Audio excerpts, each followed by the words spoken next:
মৰমৰ ছাত্ৰ-ছাত্ৰীসকল, আজি আমি আসাম জাতীয় বিদ্যালয়ৰ ক্লাছ 8ৰ English lesson 13 the man with the Midas touch part 2ৰ সম্পূৰ্ণ এক্টিভিটিবিলাক সমাধান কৰিবলৈ আহিছোঁ। তো তোমালোকে এই 13 লেসনটোৰ অসমীয়া আলোচনাৰ ভিডিঅ'টো বা কোৱেশ্চন আনসাৰৰ ভিডিঅ'টো যদি চোৱা নাই তেনেহ'লে এই ভিডিঅ'ৰ ডেছক্ৰিপশ্যন বক্সত বাকি দুটা ভিডিঅ'ৰ লিংক দিয়া থাকিব। তোমালোকে তাত ক্লিক কৰি ভিডিঅ' দুটা চাই আহিব পাৰা। আৰু যদি তোমালোকে মোৰ চেনেলত নতুন আহিছে তেনেহ'লে চেনেলটো সাবস্ক্ৰাইব কৰি ল'বা। পলম নকৰি আমি ভিডিঅ'টো আৰম্ভ কৰিছোঁ। এক্টিভিটি 1ত কৈছে find out the coordinating and subordinating conjunction from the following passage. অৰ্থাৎ তলত দিয়া পেছেজটোৰ পৰা আমি কোঅৰ্ডিনেটিং কনজাংচন বা সাবঅৰ্ডিনেটিং কনজাংচনবোৰ বিচাৰি উলিয়াব লাগে। তো তাৰ আগত তোমালোকে জানিব লাগিব কোঅৰ্ডিনেটিং কনজাংচন আৰু সাবঅৰ্ডিনেটিং কনজাংচন কাক বোলে। তো কোঅৰ্ডিনেটিং কনজাংচনটো হ'ল যি কনজাংচনে দুটা ইণ্ডিপেণ্ডেণ্ট ক্লজক সংযোগ কৰায় তেনেবোৰ কনজাংচনক কোঅৰ্ডিনেটিং কনজাংচন বোলে। আৰু সাবঅৰ্ডিনেট কনজাংচনটো হ'ল যি কনজাংচনে এটা ইণ্ডিপেণ্ডেণ্ট ক্লজ আৰু এটা ডিপেণ্ডেণ্ট ক্লজক সংযোগ কৰায় তেনেবোৰ কনজাংচনক সাবঅৰ্ডিনেটিং কনজাংচন বোলে। তো এতিয়া আমি এই পেছেজটোৰ পৰা চাম যে কোনটো কোঅৰ্ডিনেটিং কনজাংচন আৰু কোনটো সাবঅৰ্ডিনেটিং কনজাংচন। তো পেছেজটোত আছে the third great defeat of our civilisation is that it does not know what to do with its knowledge. তো এই বাক্যটোত দ্যাট শব্দটোৱে সাবঅৰ্ডিনেটিং কনজাংচন বুজাইছে। তাৰপিছত Science has given us powers fit for the gods, yet we use them like small children. তো এই সেন্টেন্সটোত yet কনজাংচনটো কোঅৰ্ডিনেটিং conjunction বুজাইছে। তাৰপিছত for example, we do not know how to manage our machine. তো এই সেন্টেন্সটোত how কনজাংচনটোৱে সাবঅৰ্ডিনেটিং conjunction বুজাইছে। তাৰপিছত Machines were made to be man's servant, yet he has grown so dependent on them that they are in a fairy way to become his master. তো এই সেন্টেন্সটোত yet কনজাংচনটো কোঅৰ্ডিনেটিং conjunction বুজাইছে আৰু that কনজাংচনটো সাবঅৰ্ডিনেট conjunction বুজাইছে। তাৰপিছত আছে already most men spend most of their lives looking after and waiting upon machine. তো ইয়াত and কনজাংচনটোৱে কোঅৰ্ডিনেটিং conjunction বুজাইছে। এতিয়া আমি এক্টিভিটি 2 লৈকে আহিছোঁ। তো এক্টিভিটি 2ত কৈছে combine the following sentence into a single one by using the conjunction given in brackets. অৰ্থাৎ তলত দিয়া সেন্টেন্সবোৰ এই কাষত দিয়া কনজাংচনবোৰ ব্যৱহাৰ কৰি এটা বাক্যত লিখিবা।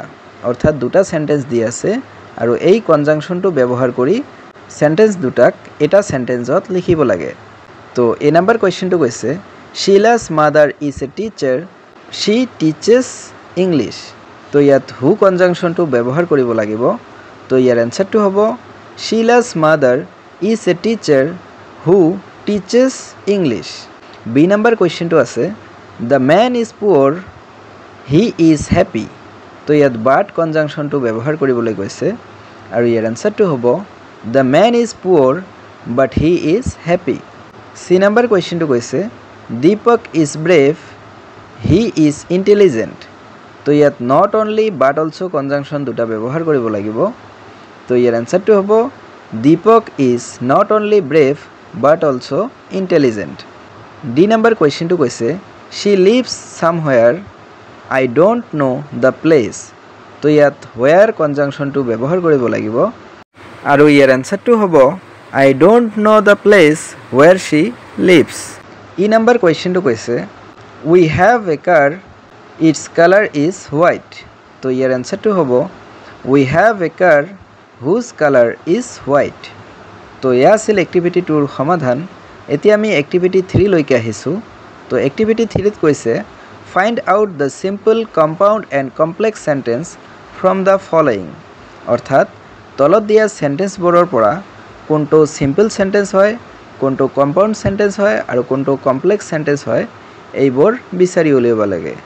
তো তাৰ আগত তোমালোকৰ জানিব লাগিব সিম্পল সেন্টেন্স বুলিলে কি বুজা যিবোৰ সেন্টেন্সত এটা মাত্ৰ ইন্ডিপেন্ডেন্ট ক্লজ থাকে তাক সিম্পল সেন্টেন্স বলে আৰু কম্পাউন্ড সেন্টেন্স বুলিলে কি বুজা যিবোৰ সেন্টেন্সত দুটা ইন্ডিপেন্ডেন্ট ক্লজ থাকে তাক কম্পাউন্ড সেন্টেন্স বলে আৰু কমপ্লেক্স সেন্টেন্স বুলিলে কি বুজা যিবোৰ সেন্টেন্সত এটা ইন্ডিপেন্ডেন্ট ক্লজ আৰু এটা বা তাতোধিক ডিপেন্ডেন্ট ক্লজ থাকে তেনেবোৰ সেন্টেন্সক কমপ্লেক্স সেন্টেন্স বলে তো এতিয়া আমি এক্টিভিটি 3 টো সমাধান কৰিম তো এই নাম্বাৰ কোৱেশ্চনটো আছে The sea is as deep as the mountains are high তো এইটো এটা কমপ্লেক্স সেন্টেন্স হ'ব বি নাম্বাৰ কোৱেশ্চনটো কৈছে The girl is sitting in the corner with a book in her hand is my sister তো এইটো এটা simple sentence হ'ব সি number কোৱেশ্চনটো কৈছে You can sit wherever you like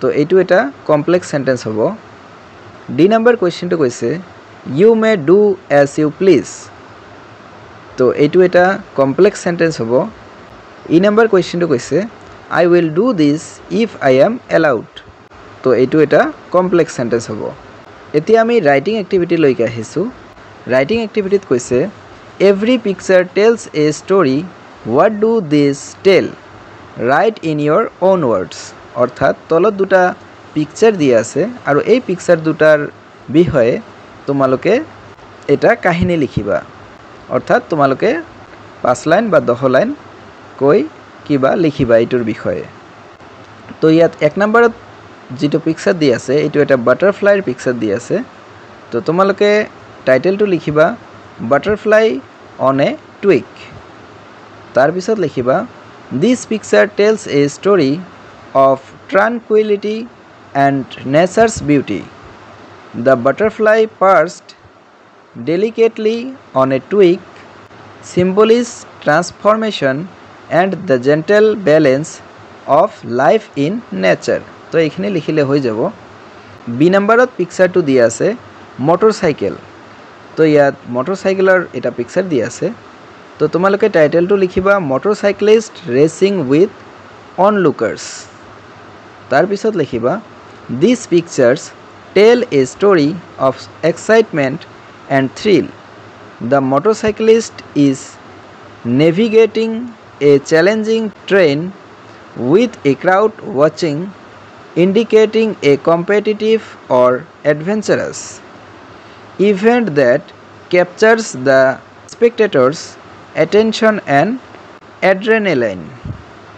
তো এইখিনি লিখিলে তোমালোকৰ হৈ যাব তো মৰমৰ ছাত্ৰ ছাত্ৰীসকল এয়া আছিল এই পাঠটোৰ সম্পূৰ্ণ এক্টিভিটিৰ সমাধান তো আশা কৰোঁ ভিডিঅ'টো তোমাৰ বহুত উপকৃত হ'ব তো তোমালোকে যদি এই পাঠৰ অসমীয়া আলোচনা বা এই পাঠৰ কোৱেশ্চন আনসাৰৰ ভিডিঅ'বিলাক চোৱা নাই তেনেহ'লে এই ভিডিঅ'ৰ শেষত তোমালোকে ভিডিঅ' দুটাৰ থাম্বনেল চাবলৈ পাই আছা তো তোমালোকে তাত ক্লিক কৰি ভিডিঅ' দুটা চাই আহিব পাৰা ধন্যবাদ